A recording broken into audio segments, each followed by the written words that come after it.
Welcome to another installment of Deconstructing Babylon, where I use a biblical framework to discern the signs and symbols of the mystery religion. Because I'm the discerning clerk, and that's what I do. Ruin people's favorite movies from the 90s simply by pointing out what they are already showing us. And here I go about to ruin one of my own personal faves from 1997, Romy and Michele's high school reunion. My senior year of high school is when I started working at Blockbuster Video, and one of the employee perks was the 10 free weekly rentals. And every week I would max out. So in between 10 new titles every week, I also rewatched one of 3 films, Mallrats, Empire Records, and Romy and Michele's high school reunion. Every single week. The Video Movie Guide only gives it 2.5 stars out of 5. And has this to say. Stars Mira Sorvino and Lisa Kudrow are marvelous in this tale of ditzy best friends who adopt new identities in an effort to impress former tormentors at a 10-year high school reunion. But Robin Schiff's screenplay is too incoherent to sustain this potentially amusing premise. A lengthy mid-film dream sequence merely emphasizes the fact that this story can't fill more than a 30-minute television sitcom slot. Rated R for profanity. That's not how I remembered it. Misogyny, yes. Profanity, not worth the R rating in my opinion. Though I'm sure they're right about the shallow plot and vapid script, and perhaps this movie is too obscure, not mainstream enough, to contain any meaningful symbolism. But I'm still going to see what I see in Romy and Michele's high school reunion. The first image we are shown is the sea, specifically Venice Beach back in the glorious 90s. The sea is typically used as a metaphor for a vast people, out of which come our 2 bright and sunny leads, Romy White and Michele Weinberger. They live on the top floor of a building built on the sand in the land of the setting sun. They are the vapid, shallow, outlandish, yet loyal best friends since high school. I can't believe how cute I look. I know. You know what? This is like the cutest we've ever looked.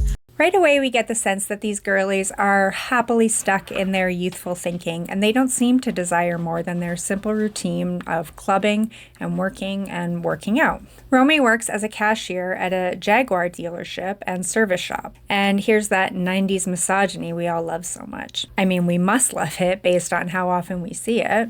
You might want to come by and cool off later.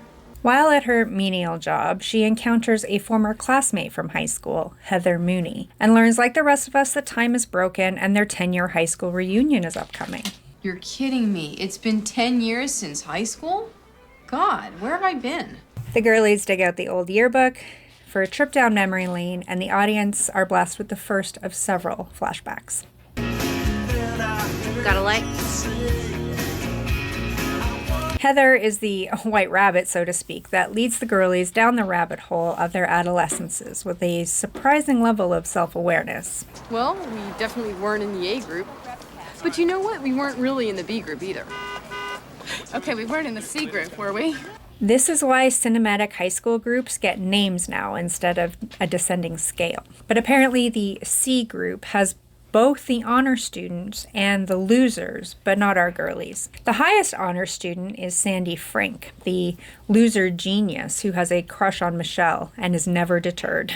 Want me to get your huge notebook for you? In an unsurprising turn of events, Heather is in unrequited love with Sandy Frink, even 10 years later. When the girlies find themselves amidst the grainy memories, they are rather set apart from their peers. Not just because their fashion choices go against the grain, but they do desire to be accepted among the groups. They are unapologetically true to themselves, but expect others to understand and accept their uniqueness.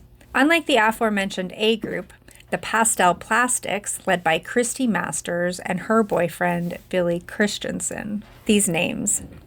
So they both have Christ in their name and are obviously meant to be the ideal. Billy, gosh, you're so slimy! Billy is the object of Romy's desires, which is fairly trope, but it's not the worst thing. Though this might be. Can I have the rest of this? Just kidding. But Christy isn't just the ideal. She's also established as the nemesis to the girlies. Their senior prom is when they vow to leave their small desert town for the glitz and glamour of Los Angeles together. And of course, they believe that everything will change for them when they do.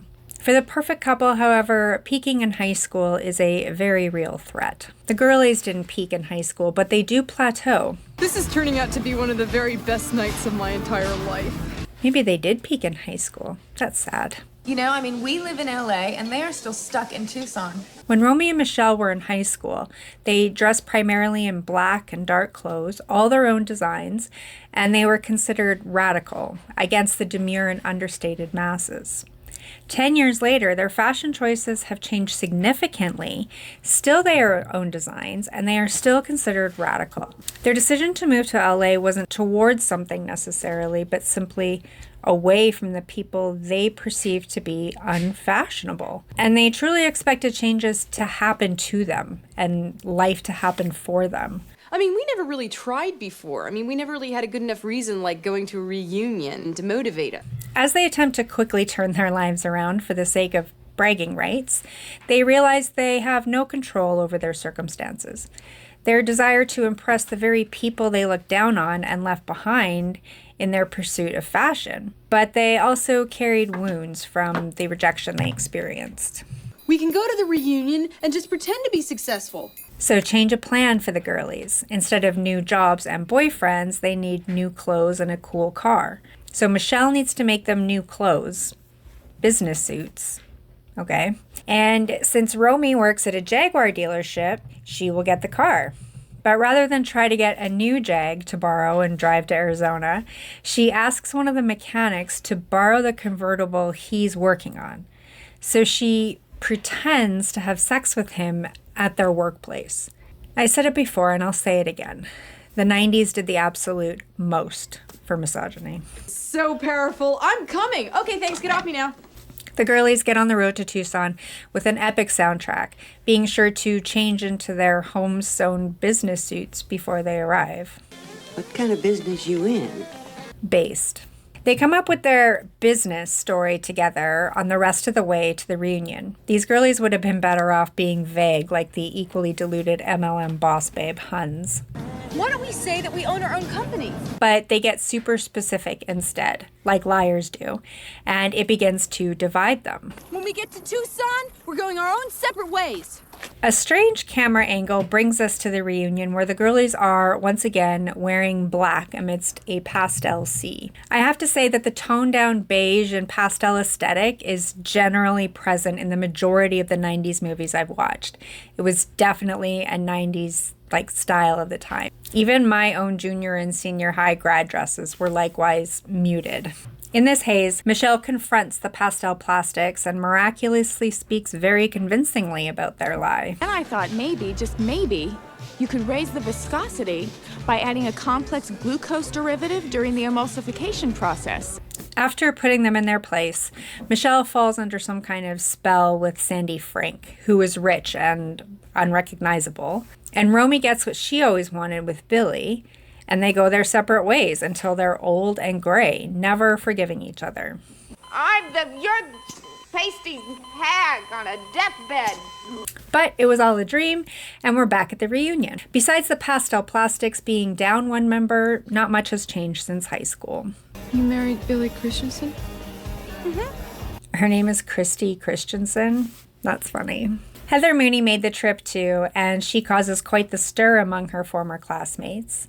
And she inadvertently outs Romy for her lies. But the girlies make up through it. You're as cute as me, you are. United they stand, and united they fall, as their nemesis calls them out publicly for their false claims about Post-its. All I ever wanted was for people to think that we were better than we were in high school. That's funny, because in high school, they weren't lying about themselves or trying to be someone they weren't. They were kind and humble and authentic. Now they are cold and unforgiving and lying about who they really are. And until you told me that our lives weren't good enough, I thought everything since high school was a blast. The girlies decide to at least own their fashion sense in order to confront their nemesis one more time. And in the process, they win the approval of the only dissenting pastel plastic, who happens to be an editor for Vogue magazine. All in all, I'd have to say they're really not bad. Michele's dream is over, but this is still Hollywood, and we still need to tie up loose ends, including the elusive Sandy Frank, who is rich and whose love for Michele never really faded. After all these years, you still take my breath away. Thanks. She rejected him for years, and only now that he has money does she even consider him. She's not really any better than the shallow pastels she despises. You look so rich. Now, I normally adore a dance scene in a movie, but this one has always been so cringy to me. It's not even part of the dream sequence anymore. I just never understood why it has to be so bad. I have to look away.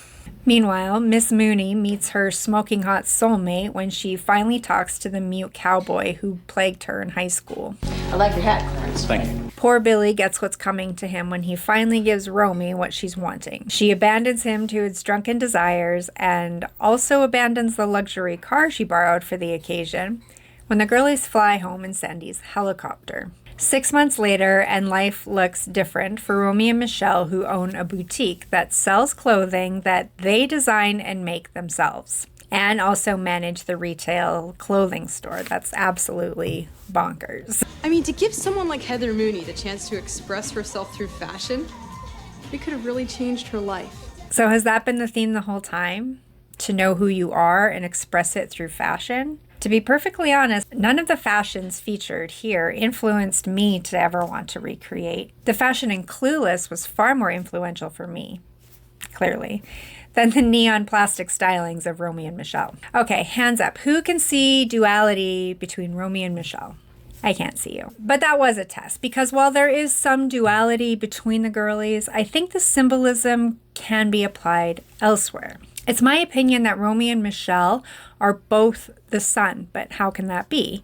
There is only one sun, one that, in its course, rises in the east and sets in the west.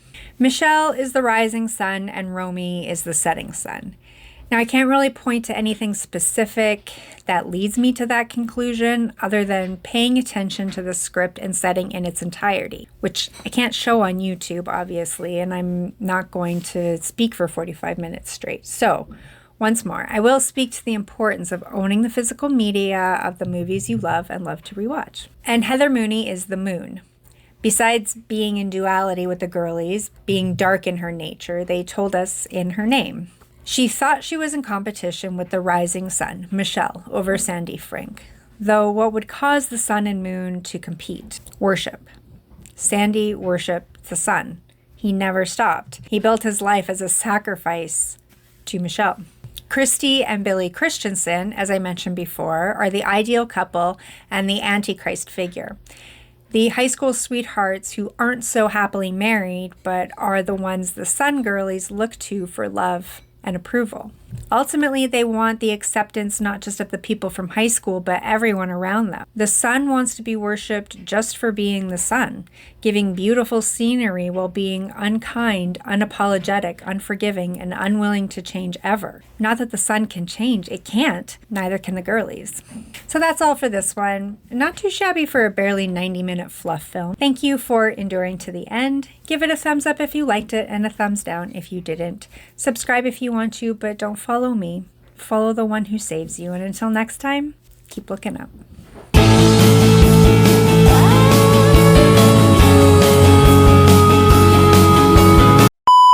Well, now that you know, will we be getting together a lot?